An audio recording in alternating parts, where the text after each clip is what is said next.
नमस्कार, हमारा समाचार में आप सभी का हार्दिक स्वागत है। मैं आपके साथ शगुफ्ता खान। तो आइए एक नजर डालते हैं संगरिया विधानसभा की ओर, जहां भारतीय जनता पार्टी के वरिष्ठ युवा नेता पंचायत समिति टिब्बी के पूर्व प्रधान सुरेंद्र सिंह संधू उर्फ काला प्रधान के साथ हमारा समाचार के विशेष संवाददाता सुनील कुमार ने की खास मुलाकात। देखिए विधानसभा चुनाव को लेकर सुरेंद्र सिंह ने क्या कहा। नमस्कार, आप देख रहे हैं हमारा समाचार। लगातार हम आपको ग्राउंड पे लेके आते हैं। जो संगरिया विधानसभा की सरगर्मियां हैं बिल्कुल तेज हो चुकी है। उम्मीदवारों ने अपनी अपनी दावेदारी भी जता दी है।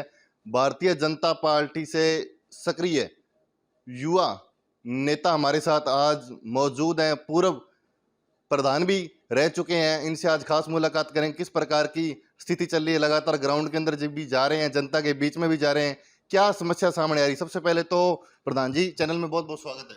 नमस्कार, सभी भाइयों का आदाब, राम राम, सत श्री अकाल। तो प्रधान जी, सबसे पहले थोड़ा अपना परिचय बताइए सर। मैं सुरेंद्र सिंह संधू, काला प्रधान, टिब्बी। तो सर थोड़ा राजनीति परिचय बताइए। कितने टाइम से सर पार्टी से जुड़े हुए हो और कितने टाइम से आपने जनता की सेवा की है। मैं सर 1999 से पार्टी से जुड़ा हुआ हूँ और 2000 के अंदर मैंने पहला चुनाव वार्ड पंच का लड़ा था टिब्बी में, और वार्ड पंच का चुनाव लड़के फिर मैं उप सरपंच बना था। वहाँ से राजनीतिक कैरियर हमारा चालू हुआ। तो सर बात करें, जो पंचायत समिति आपकी टिब्बी से आप प्रधान चुने गए थे पूर्व में, तो किस प्रकार जनता का रुझान मिला था, कैसा प्यार मिला था। बहुत बढ़िया प्यार मिला था जी। हमारी जो पंचायत समिति डायरेक्टर की टिब्बी की सीट थी, तो वो यहाँ से हमारे स्थानीय कांग्रेस के कैंडिडेट जो चुनाव लड़ चुके थे वो यहाँ के थे, तो उनके सामने चुनाव जीतना अपने आप में कुछ तो जनता का प्यार होता है तो ही आदमी जीतता है। तो मैं लमसम 700 वोट से चुनाव हम जीते थे और जीत के फिर आगे हम प्रधान बन गए। तो जितना भी हो सका अपना पूरा दम खम जी जान लगा दी जनता की सेवा के लिए। कहीं से भी आस होती कि यहाँ से बजट मिलेगा, वहीं से बजट लाते और गांवों में देते। बिल्कुल आप गांवों में जाओ भाई साहब, टिब्बी विधानसभा क्षेत्र तो एससी था, पहले रिजर्व था। ये तो 2008 में सामान्य हुआ है और संगरिया तो पहले ही सामान्य था। तो आज आप संगरिया के गांवों में जाओ और टिब्बी के गांवों में जाओ और आप तुलना करो। ये मैं नहीं कह रहा, आप ये काम करना जरूर, आप तुलना करो दोनों गांवों की, तो आपको खुद पता चलेगा कि टिब्बी पंचायत समिति के तहसील के जो गांव हैं उनमें विकास ज़्यादा है। 80% लमसम गलियाँ नालियाँ सब पक्की बनी हुई हैं, विकास ज़्यादा हुआ है और संगरिया के गांवों में विकास कम हुआ है। तो सर बात करें भारतीय जनता पार्टी की, इस बार आप पे विश्वास जताकर आपको यहाँ से टिकट देती है, तो किस प्रकार सरकारें की जाएंगी, किस प्रकार जनता की सेवा की जाएगी। जनता की सेवा करने का इंसान को एक जुनून होता है और वो परमात्मा देता है। ये जुनून मुझे मेरे परिवार से मिला है। हमारा परिवार भी जनता की सेवा ही करता रहा है। पहले हमारे दादाजी के भाई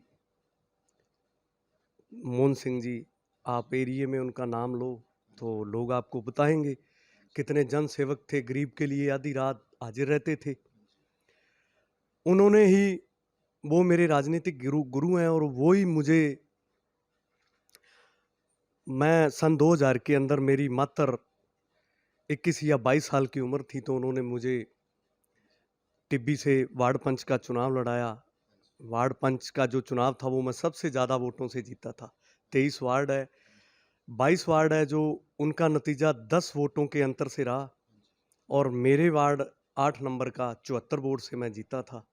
उसके बाद उप सरपंची का चुनाव आ गया तो 23 मेंबर है, उसमें से 18 मेंबर मेरे पास थे और 5 मेंबर प्रतिद्वंदी के पास थे। तो प्रधान जी बात करें शिक्षा और चिकित्सा पे, किस प्रकार सर भूमिका निभाई जाएगी और किस प्रकार ध्यान दिया जाएगा। देखो, ये समाज के अंदर दोनों ही चीज़ें बहुत ज़रूरी है, शिक्षा और चिकित्सा। आजकल बीमारियां बहुत बढ़ रही है, तो ये प्राथमिकता देने वाला मुद्दा है। तो हमारे हॉस्पिटलों के अंदर अच्छे डॉक्टर हों, ये हम प्रयास करेंगे। शिक्षा के लिए और बढ़िया स्कूलों के अंदर टीचर हों, बढ़िया पढ़ाई हो, तत्पर उनका निरीक्षण करते रहेंगे, जिससे कि वो भी थोड़े जो हमारे टीचर हैं, अगर आप संभालते रहोगे तो वो थोड़ा एक्टिव रहेंगे। हाँ जी, हाँ जी, हाँ जी, बिल्कुल जी, बिल्कुल भाई साहब। तो प्रधान जी बात करें संग्रिया विधानसभा की, एक स्थानीय मुद्दा भी आपको पता सर, नशा, क्योंकि हरियाणा टच बॉर्डर है, पंजाब टच बॉर्डर है, तो नशे की प्रकृति काफी फैल चुकी है। जो देश के युवा हैं, या हम संग्रिया विधानसभा की बात करें युवा है, इनकी बिल्कुल स्थिति खराब हो चुकी है। तो इनके लिए सर क्या एक्शन लोगे? देखिए जी, ये जो नशा है, नशा घरों के घर बर्बाद कर रहा है। आज आप देखिए, युवा अपने रास्ते से भटक रहा है। नशे की मार ने उनको अंधा कर दिया है। ना उनका कोई माँ है, ना बाप है, ना कोई रिश्तेदार है। नशे के लिए वो अपराध कर रहे हैं। आपने पिछले दिनों जब परिवर्तन यात्रा आई थी, तो मेरे वाली सभा में आपने देखा था, नेता प्रतिपक्ष माननीय राजेंद्र सिंह जी राठौड़ खुलकर बोले थे कि ये संगरिया उड़ता हुआ संगरिया कैसे हो गया। उन्होंने कहा था कौन है वो लोग। तो लोगों का भाव, सरकार और जो यहाँ के पहरेदार हैं, उन्होंने अपनी बात में उन्हीं को कहा था। और हम वादा करते हैं जनता के साथ, सरकार आई तो आपके जो पहरेदार होंगे, वो पहरेदार अपनी कुर्सी पर तो ही रहेंगे अगर वो नशा मुक्त संग्रिया टिब्बी को करेंगे। तो पहला और आखिरी सवाल उनसे यही होगा, नशा मुक्त, करप्शन मुक्त संग्रिया, तभी वो पहरेदार अपनी कुर्सी पर रहेंगे। अन्यथा राजस्थान बहुत बड़ा है, कहीं भी जाएं। तो सर बात करें पीएम आवास की, काफी मकान मिले थे, तो कितने गरीब लोग इनसे वंचित रह गए थे और कितने परसेंट लोगों को यहाँ लाभ मिल गया सर? भाई साहब, पत्रकार जी, हमारे वाले टाइम में हमने 6000 जियो टैगिंग करवाई थी। लमसम प्रधानमंत्री आवास योजना और कैटल शेड से 5000 परिवार लाभवंती हुए थे। दुर्भाग्य 2018 के बाद इस कांग्रेस सरकार ने प्रधानमंत्री आवास योजना का सर्वे नहीं करवाया और कैटल शेड स्कीम बंद कर दी और पात्र लोगों को खाद्य सुरक्षा में नहीं जोड़ा। हमने 3000 पात्र लोग खाद्य सुरक्षा में जोड़े थे हमारे कार्यकाल में। आप ऑन रिकॉर्ड पंचायत समिति में जाके ये सवाल जरूर करना और ये पूछना, कांग्रेस सरकार ने प्रधानमंत्री आवास योजना का 2018 के बाद सर्वे क्यों नहीं करवाया? क्योंकि उनको कहीं ना कहीं डर सता रहा था कि प्रधानमंत्री आवास योजना के सर्वे करवाएंगे, मकान ज़्यादा से ज़्यादा बनेंगे, मकान बनेंगे तो लोग मोदी जी के गुणगान करेंगे। इसलिए सीएम साहब ने सर्वे ही नहीं करवाया। और शौचालय वगैरह कितने परसेंट मिल गए? अपने टाइम में तो बहुत ज़्यादा काम हुआ है और मुझे नहीं लगता अब इन 4.5 सालों में इस सरकार ने कुछ किया हुआ। ये सरकार सिर्फ कागज के फूल देती है। तो प्रधान जी एक बात और करते हैं अपने, जैसे देखा महंगाई रात कैंप लग रहे हैं, हाँ जी। सीएम साहब कैंप लगाए जा रहे हैं, ये चुनाव के लिए प्रचार प्रसार के लिए लगाए जा रहे हैं, जनता इकट्ठी करने के लिए, या जनता के कार्य भी हो रहे हैं? जनता भटक रही है जी, चक्कर लगा रही है। ठीक है, इन्होंने महंगाई कम करनी है तो भाई साहब अपना बॉर्डर का एरिया है।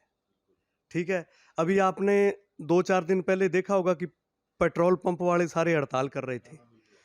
तो भाई साहब, हरियाणा पंजाब से हमारा 10 रुपए डीजल पेट्रोल का फर्क है, तो ये इसमें ही इसको ही कम कर देना। ट्रांसपोर्टेशन कम होगी, जब ट्रांसपोर्टेशन कम होगी तो महंगाई रात है जो वो नीचे आएगी।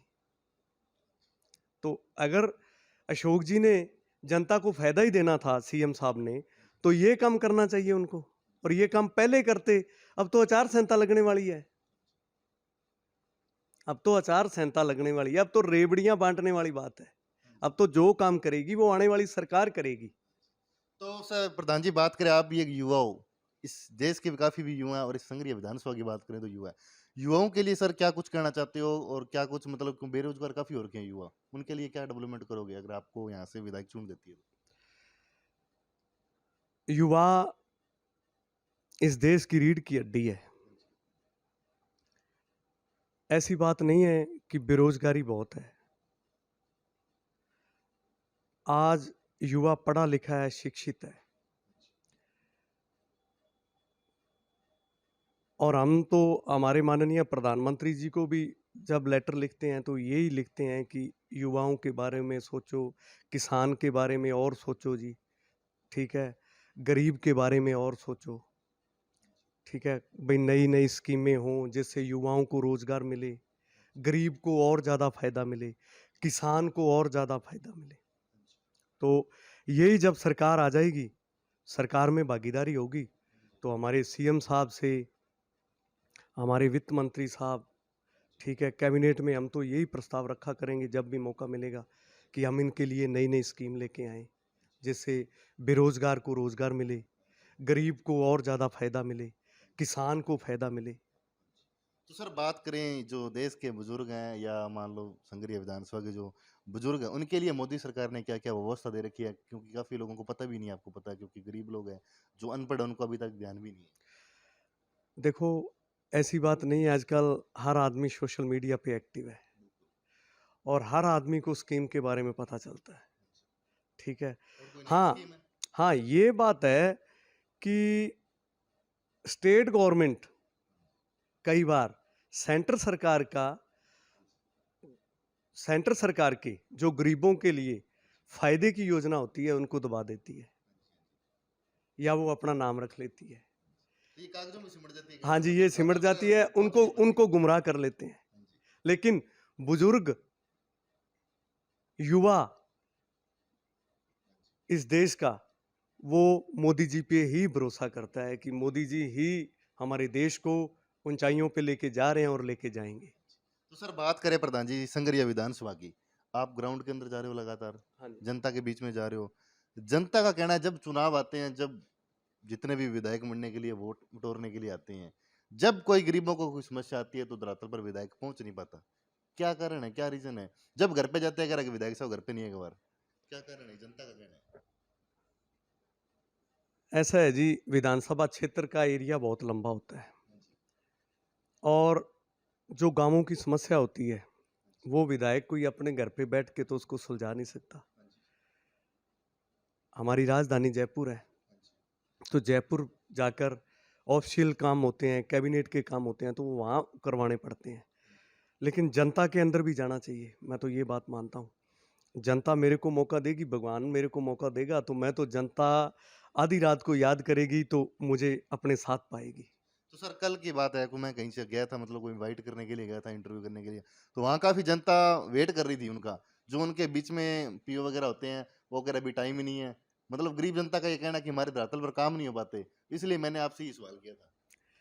देखो, आपकी बात सही है, अगर हम जनता के बीच में जाएंगे तो हमें जनता की समस्या का पता चलेगा, और जब तक आप धरातल पे जनता के बीच नहीं जाओगे तो आपको जनता के मन में क्या है, क्या दुख है, क्या तकलीफ है, वो आपको बोल के नहीं कह सकती, और हर आदमी आपके पास घर पे नहीं पहुंच सकता।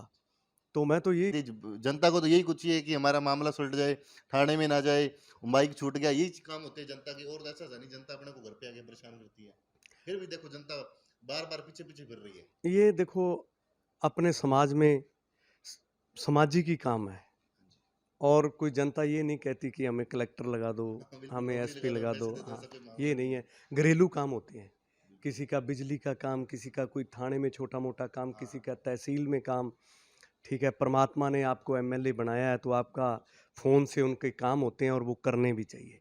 मैं तो ये कहता हूँ कि जनता के बीच जाओ, हर गांव में जाओ, गरीब मोहल्लों में जाओ, गरीब मोहल्ला इकट्ठा हो, वहाँ उनकी परेशानियाँ पूछो।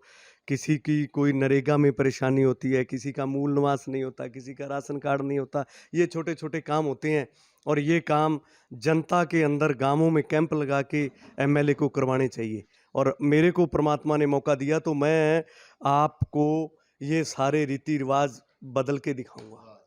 तो प्रधान जी क्या कुछ कहना चाहते हो चैनल के माध्यम से, आज आपको पूरी संघीय विधानसभा लाइव वर्जन में देख रही है, और बात करें आज जयपुर से भी आपको काफी लोग लाइव वर्जन में देख रहे हैं मोदी साहब जी, तो क्या कुछ कहना चाहते हो, किस प्रकार का कैंडिडेट चुनना चाहिए जनता को? जनता को ईमानदार, साफ सुथरी छवि और काम करने वाला कैंडिडेट चुनना चाहिए और भरोसा करना चाहिए उस पे जो पहले भी जनप्रतिनिधि रहे हों और जिन्होंने जनता का काम किया हो, उन पे भरोसा करे। जनता उनको सेवा का मौका दे, पार्टी भी और जनता भी, और पहले भी काम किया है और फिर आगे भी काम करके दिखाएंगे। तो सर हमारा समाचार का 10 मिनट टाइम दिया, बहुत धन्यवाद। धन्यवाद जी, धन्यवाद। जनता का साथ है और साथ रहेगा, और जनता का साथ दिया और साथ देंगे, साथ निभाएंगे।